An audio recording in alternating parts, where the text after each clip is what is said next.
Welcome to the Church and Culture Podcast, a weekly discussion with Dr. James Emery White on the latest trends happening in culture and where and how the church should respond.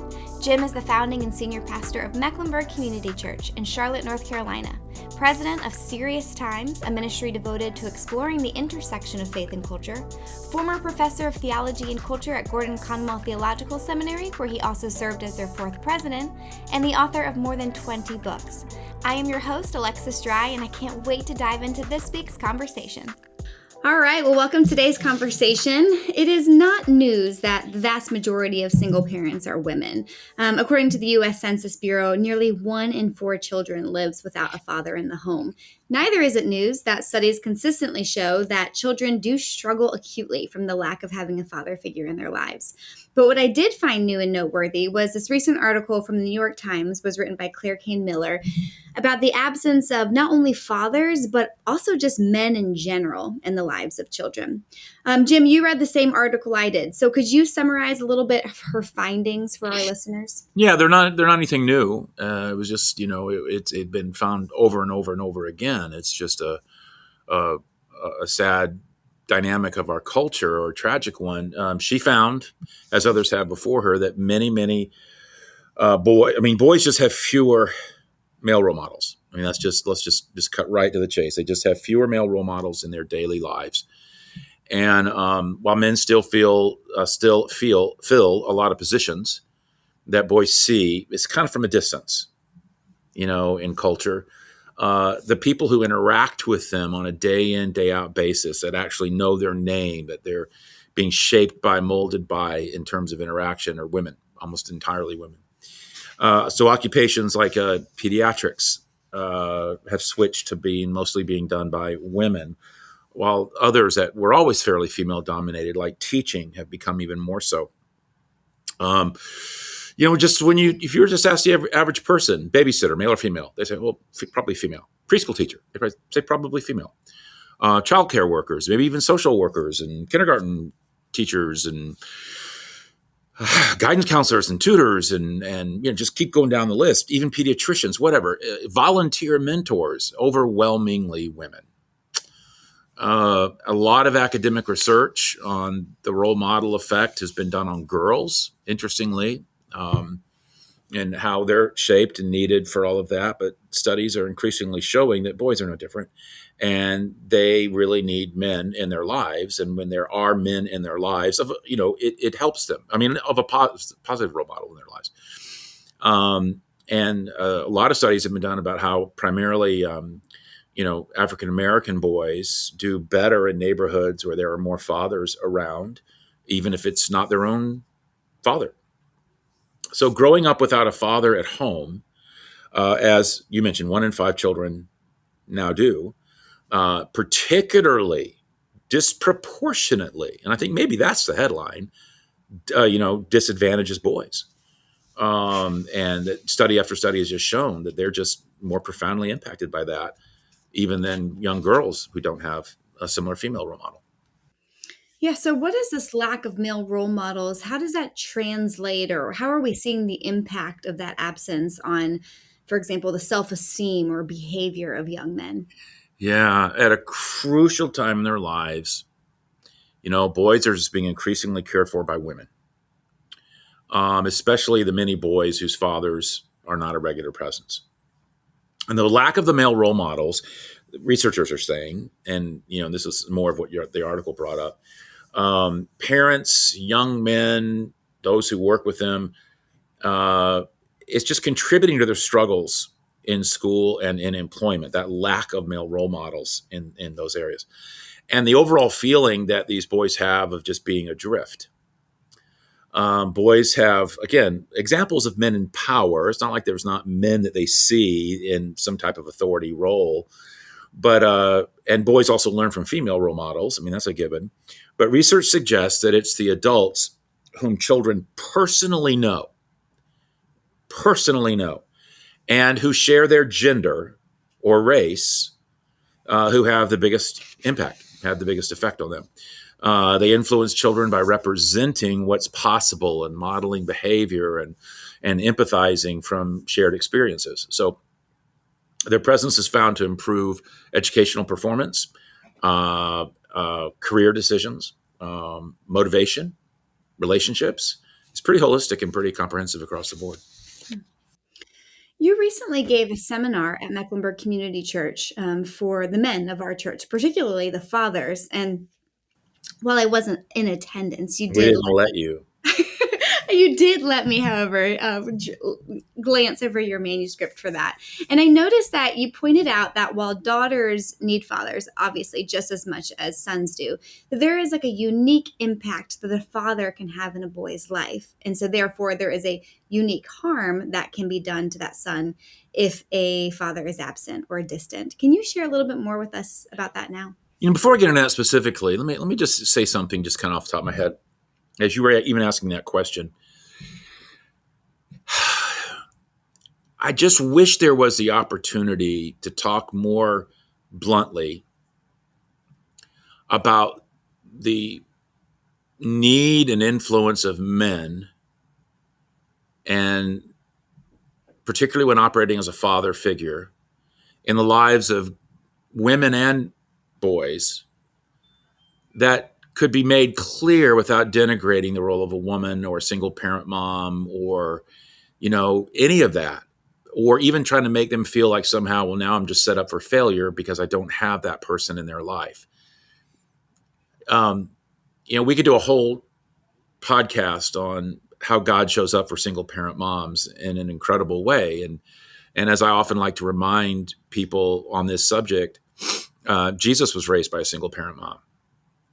Lest we forget, Joseph, every indication was he died sometime in Jesus' boyhood. Sometime after 8, probably before 12. 12, after 12. He was there at 12. So I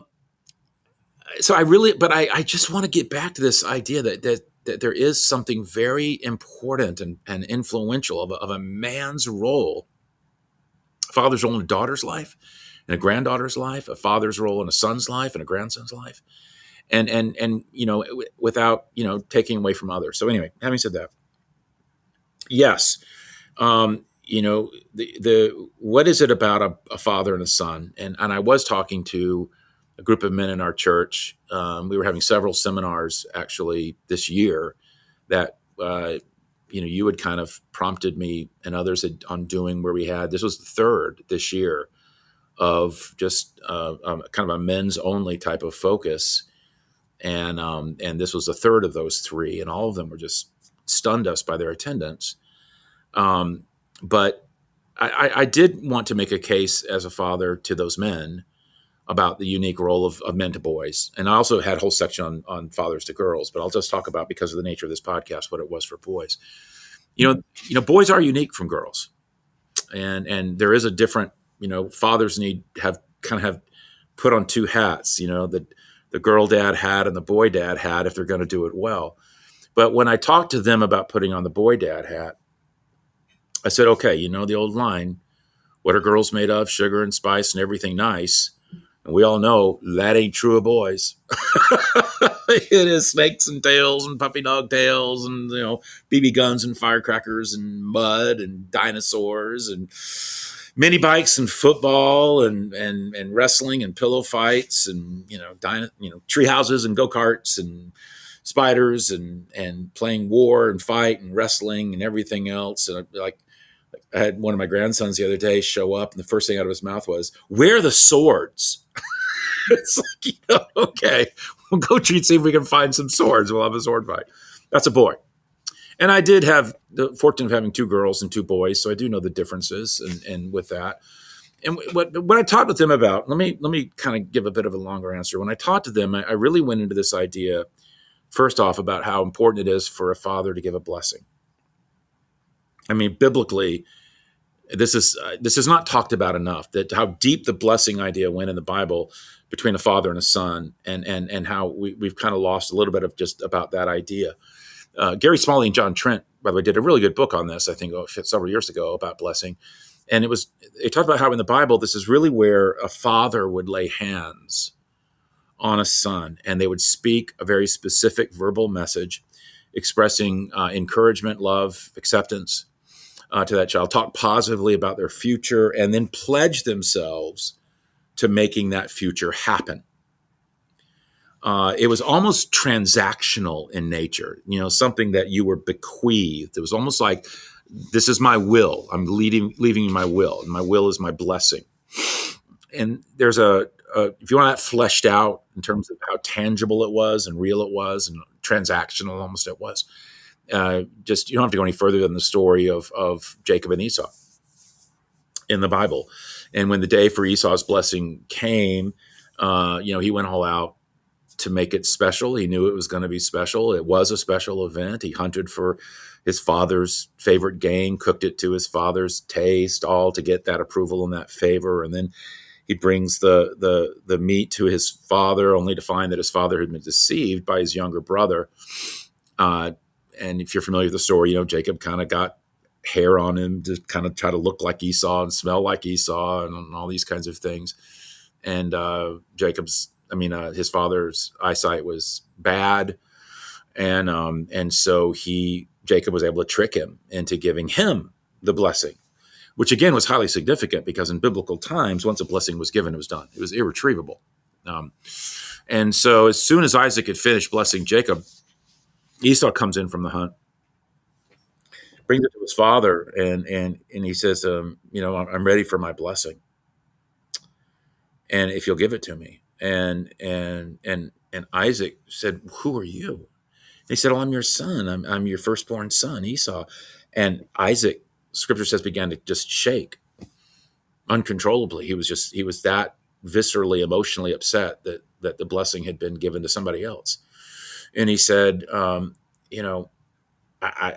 blessed whoever just gave me the meal, and who I thought was you, and that blessing stands. I blessed him like my firstborn son. I gave that blessing away. And Esau just began, well, Scripture says he was just wailing, just bitter crying, and he was just emotionally a wreck. And he has that line, "Bless me too, Father. Oh, please bless me too." And I think those final words have always struck out to me, where he says, "Oh, bless me too," because I think that's the cry of every boy's heart. Please bless me, Father. Please, I'm looking for that blessing. Because while the Bible's concept of a formal blessing was very unique to those times, the idea of a relational blessing is still alive, and it's still well and important. We can and should build these blessings into our life, into our children's lives, and they just need to hear those words from us of love and acceptance. Sons and daughters need it, but let me focus on sons. I remember reading. Again, I'm kind of telling you some of the things I said to those men. I remember reading something about the background of Denver Broncos wide receiver Demaryius Thomas. He played for 10 seasons in the NFL with the Denver Broncos, made 5 Pro Bowls, won Super Bowl 50, sadly at the expense of my beloved Carolina Panthers. His mother was arrested and sent to prison when he was only 11. His father was in the military. His stepfather was incarcerated at age 11. He was basically an orphan. How did he make it through? And what he said was that it was the high school coaches who looked out for him, multiple college coaches, deacons and pastors in his church, uncles. He started just listing the men that stepped into his life. He said that he would talk to a lot of other kids who had parents in prison or who had left them when they were young, and he says they just want somebody to say, "I care about you." And that doesn't happen enough. And when it doesn't happen enough, they get into trouble. And he said that as men, that we just don't like to talk about love. We talk about brotherhood, but not love. But love is the most important thing in a child's life, more important than the kind of school you go to. And this is what I liked about what he said. He said, this is more important, that father's blessing, in essence. It's more important than the school you go to, more important than what neighborhood you live in, more important than even if you grow up around drugs or violence or don't grow up around drugs and violence. He says, if you're loved, you'll make it. You'll make it out of whatever situation that you're in. And he's right. And so that's one thing that a son needs to hear, But that's not all. Just think back to what God the Father, again, there's so much in Scripture to mine on this, and Think about God the Father and what he said to Jesus the Son, the blessing that he gave, not just once, but twice. He gave it at his baptism, and then he gave it at the transfiguration, where he said, "This is my son." Okay, clear connection. This is my son. And then he said, "Whom I love, and I'm well pleased. Listen to him." And that was actually multiple blessings in one. That the son belonged. This is my son. That the son is valued. I'm well pleased with him. And then third, that he's competent. You listen to him. Sons need to hear all three of those from their father. But there's more that they need to hear. Boys look to their fathers, and we camped out quite a bit on this in the seminar. They need to hear from their fathers what it means to be a man, and to feel like they are one. A man learns how to be a man from another man. It's just how they learn. And I remember John Eldredge in his book Wild at Heart points out how even men complement each other differently in terms of how we're shaping each other. They just like a man just speaks to a different part of a boy's ego. Men rarely praise each other directly. Women do that. I'm not trying to be overly broad stroke. Let me paint with a broad stroke. Women tend to compliment directly or praise directly. Men don't. So like when a woman might compliment another woman, they might say, "Oh, I love what you did with your hair," or I where did you get that blouse? Guys don't do that. They don't talk like that. The guy came up and said, "Hey, I love what you did with your hair." It probably freaked me out a little bit. Guys tend to compliment by way of by accomplishment. That's the way we tend to do it. Accomplishment. Like, "Hey, you've been working out. You're looking good. You're looking ripped. Where are you doing it?" That kind of thing. In other words, I'm complimenting you not so much on your looks, but on the fact that you've been physically active. You've been engaging in that. You had a physical accomplishment there. Or we're out on the golf course and teeing off, and somebody hits a great shot off the tee, and they just say, "Whoa, you got all of that," Or somebody will say, "You didn't shave your legs this morning," or someone else will say the ultimate compliment, where you demand, really sophisticated, deep stuff like that. But you see what we're doing? We're affirming each other as men, and the only person who can affirm that in a growing, developing boy is another man, and no one more so than his father. And so Eldredge, I remember, told about taking his son Sam out rock climbing, and it wasn't an easy climb. He was encouraging his son on, when he was telling the story, it reminded me of something that I remember doing with my sons as we were climbing up Grandfather Mountain. But anyway, when he came to a particularly challenging spot and his son got over it, he said, "Way to go, Sam! You're a wild man." And after the climb, his son came to him and kind of quietly said, "Dad, did you really think I was a wild man up there?" And in that moment, he said, "More hung in the balance than you could possibly imagine." Miss that moment, you miss a boy's heart. And it's the question boys have for fathers. Do I have what it takes? Am I powerful? Until a man knows he's a man, he'll forever be trying to prove he's one, often in destructive ways. Fathers need to understand that their boys need to hear what only they can tell them, or more, I should say, what only the boy can hear from them, which is that they are a wild man, in that sense. But it's not just a blessing on their masculinity. It's guiding and shaping them into becoming a man of God, the way a man is supposed to be. It's a blessing on their person. It's on their life. It's speaking into and onto their life in a way that shapes how they view themselves. And one of my favorite passages on this is when Paul is writing to the Thessalonians, and he draws deeply from his role in their life as a spiritual father.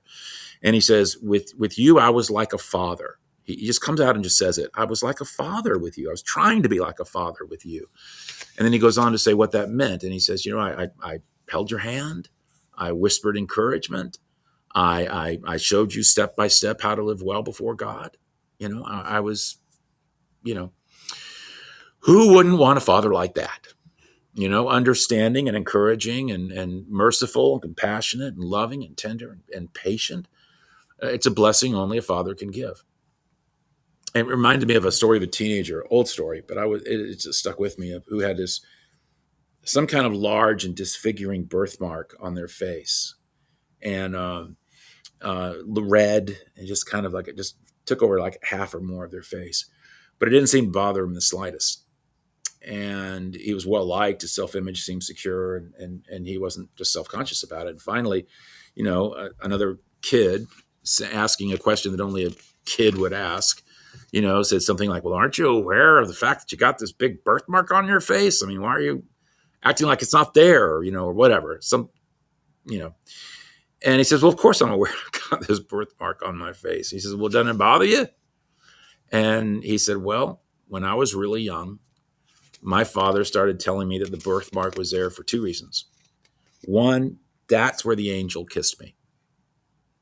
And two, the angel had done that so that my father could always find me easily in a crowd." And he said, "My dad told me that so many times with so much love that I actually began to feel sorry for the other kids who weren't kissed by the angel like I was." Okay, that was a son who had received a blessing. Let me drift back to that article for a moment, because Miller points out that working with children has long been considered women's work. And so as a result, it's often been undervalued, underpaid, and even unattractive to men. I'm wondering if you think that's all there is to the story, or do you intuit any other reasons why men would be hesitant to work, either professionally or, voluntarily with children and youth? Well, I mean, I don't think there's any secret that there are certain professions that have wrongly been feminized.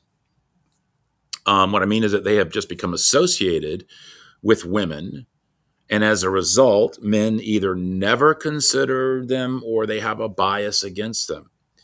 I don't think that's true for youth work as much as it is for children's work. Youth meaning like middle school, high school.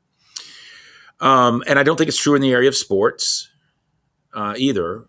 Most coaches are men, right or wrong, but regardless of the age of children. But I do think it's true in other areas where adults work with children. And it's not just schools or sports, but it's also churches. One of the things that we worked really hard on at MEC from the very beginning was to make sure that our children's ministry, which we call MEC Kids, involved a lot of men. I mean, it was very intentional. There's an old line that who you platform is who you attract, or you attract who you platform. So we would intentionally platform men as large group communicators and leaders in our children's ministry. And then when men would see other men, even just dropping off their kids, see other men leading and involved, and in that, it was easier to actively recruit them. In fact, we'd have men recruit men to say, "Hey, come do this with us. We're having a blast." And I would say that right now, I think this is true. About half of our entire MEC Kids volunteers are men, which is unheard of in any organization, church or any other kind of working with children. It's half it's men. But I really credit my wife on that one, who leads that ministry for us. She had a vision for men in children's ministry and the need children had, boys and girls, for male role models. And she made it happen. But I do think it takes intentionality and for men to see other men in those roles.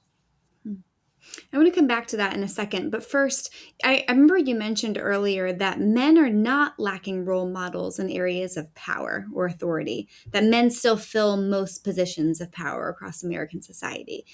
I'm curious, though, how would you grade the quality of the male role models that they have in that area? Are we recording?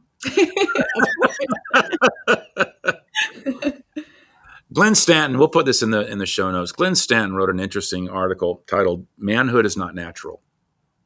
I thought that was a fascinating article. Interesting. He said womanhood is natural, but manhood is not. And here's what he meant. He said womanhood is a natural phenomenon. Her very biology tends to make her grow into this healthy, mature woman. Just think about sex. Sex makes babies. For a man, sex doesn't have to be about making babies. It can be just about pleasure. He's not naturally connected to the potential of that act. A woman is. For a woman, it can begin shortly after conception and intensifying daily, and it costs her in terms of energy and sleep and comfort, and long before the pain of childbirth. Stanton writes that she is inescapably invested. The man is not. He doesn't naturally become a mature man the way a woman naturally becomes a mature woman. It's why you don't hear phrases like, well, woman up, be a woman, make a woman out of her. They don't exist. They don't need to, but they do for men. So how does a male become a man? It has to be learned. As an identity, as I've mentioned, maleness happens, but manhood does not happen. There's a difference. And how is it learned? From other men? Again, it comes through a father, and it comes through the community's larger fraternity of men. But that's the problem. Either men are being mentored poorly, to your question, or they are not being mentored at all. I talked with a guy. I remember this. It's a year or two ago. I talked with this guy over coffee, and he said that growing up, every significant man that he knew, every single one, was in an affair. His dad, his uncles, everyone was in an affair. And he just grew up thinking, well, sex, having sex whenever, wherever, with whomever, and violating whatever commitments you might have in your life, that's just natural. That's just what men do. And he had to learn that it wasn't. And he had become a Christian here at Mac, and he just said, I'm just relearning manhood. I'm just relearning everything. So who is influencing men? I mean, obviously the short answer is influencers, as in social media influencers are the main ones influencing young men today. And young boys are wide open to those influences because, they live their life online by and large. And also because they have this widespread identity crisis and about what it means to be a man. So they're just desperately looking for somebody to tell them what it means to be a man, show them, model it for them. And if it's got masculinity kind of drenched around it, they think it must be right because they do want to be masculine. But, what does that mean? I read of one doctoral student who was interviewed who told of an undergraduate student, asked him, so what the heck does good masculinity look like? He was thinking this PhD student would know more than he did. And he said, hey, he had to look at him and say, I'll be really honest with you. I don't have a clue. I don't have a clue. And it's left men reeling about what it means to be a man. Questions are huge. What are men for in our world? What do they look like? I mean, where do they fit in? And if you find an answer, and there's a lot of answers out there floating around, how do you know it's the right one? I mean, when I look at the choices, again, back to your question, when I look at the choices that are out there for most men, I mean, none of them are good ones. Most of them are not good. I mean, you have the hyper-masculine, hyper-misogynistic views of a social influencer like the former kickboxer and Big Brother contestant Andrew Tate, making it all about sports and women and cigars and sex. You have chivalry, which sounds good on the surface, but that's confusing to men right now because sometimes they find out that if they even hold the door open for a woman, it can be perceived as sexist to some. Don't hold that door open for me. I don't need you to hold that open for me. I mean, why are you making me feel like I'm weaker or something? Then there are those who just want to throw masculinity away entirely as if it doesn't exist. All gender issues and sexual issues are just plastic. And then you have the old school model, which still probably predominates. And the old school model used to be called the 3 Bs, which is what men tend to still buy into when it comes to defining manhood, or at least, the first B is for your billfold. Which is judging your manhood by how much money you make or how successful you are with your work or maybe the title you have with your position. The second B stands for the ball field, which is measuring manhood on the basis of strength, athletic ability, or physical toughness. And then the third B stands for the bedroom, which measures manhood on how popular you are with women. Every one of those pictures of manhood is in truth meaningless when it comes to what it means to be a man. I mean, at the end of our lives, it's not going to matter how financially successful we were or how many followers we had on Instagram, or how famous we were, or our, sexual prowess. None of that will matter. What will matter is whether we fulfilled our purpose as men. But 3 Bs are all most men have to judge themselves by, which is why it's just so confusing for men these days. And to make matters worse, as we've talked about, men don't have fathers to look to for the answers. Since 1960, the percentage of boys living apart from their biological fathers has nearly doubled. And as we've been talking about, if you grow up in a single parent household and you go to a typical public school and you go to a typical medical system, you're involved in a typical medical system, there's a pretty decent chance that you won't encounter a male figure of authority until middle school or later. Not your doctor, not your teachers. You don't have a father in the home. Nobody. And as one sociologist put it, that just makes you feel pretty lost. Well, that actually provides a great segue to the question I was hoping to circle back to, because I'm wondering, what can the church then do be doing to offer a different vision, a biblical vision of the role that a man can and should play in the lives of children? Keyword there is vision. So the question was really rightly posed. The first thing a church needs to do is cast a vision of what biblical masculinity is about. And this is what's even worse. Churches don't seem to know, or pastors don't know, or leaders don't seem to know. Sometimes I feel like they're not casting a vision because they don't know. But they need to cast a vision about what biblical masculinity is all about. To talk about our sexuality is rooted in creation. And then talk about our roles, as being leaders of families, and leading that family to Christ. And then our responsibilities as men, how we're to provide, protect, cherish. This is just foundational stuff that you just don't hear talked about, sadly. And then from that, cast a vision as to how their role as leaders and providers and protectors and cherishers should break out into the wider world through the church of which they are a part. For example, at MEC, I unashamedly encourage men who walk with Christ, who are a part of this church, signed on to its mission, signed on to its community, to step up and be father figures.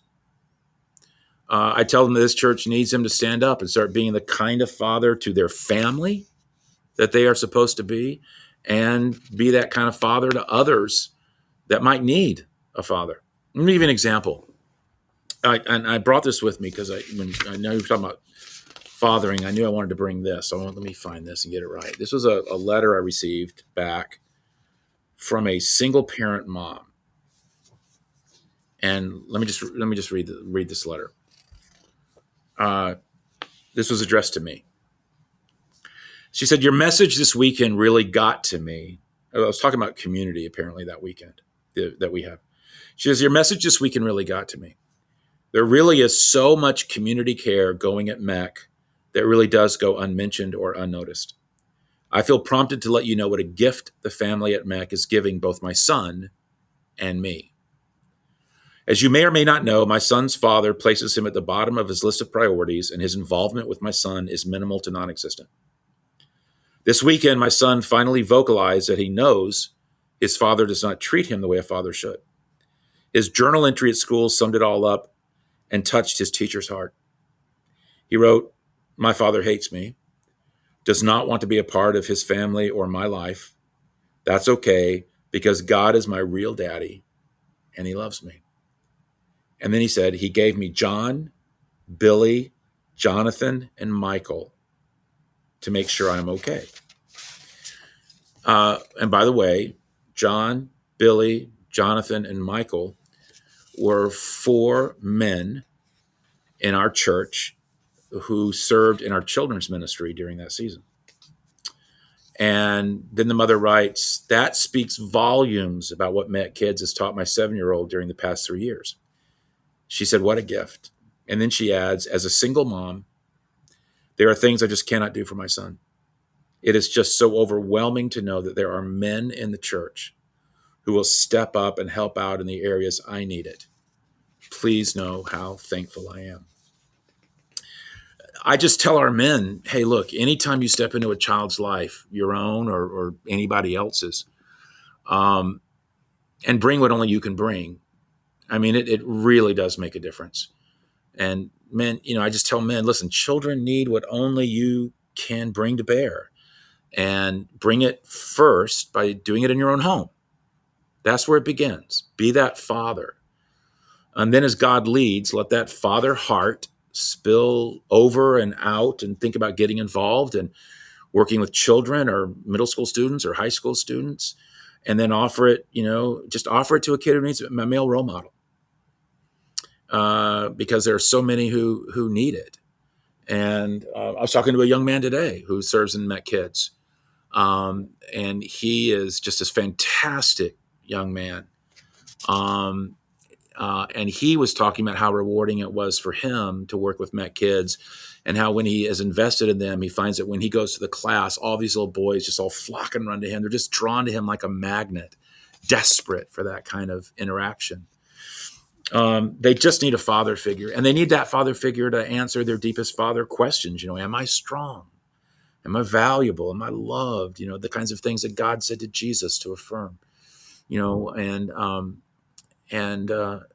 then they get into deeper questions like, what is my purpose? And is God real? How powerful it is for a young boy to hear an older man talk about his love for God, his belief in God, his passion for Jesus, his fidelity to his wife.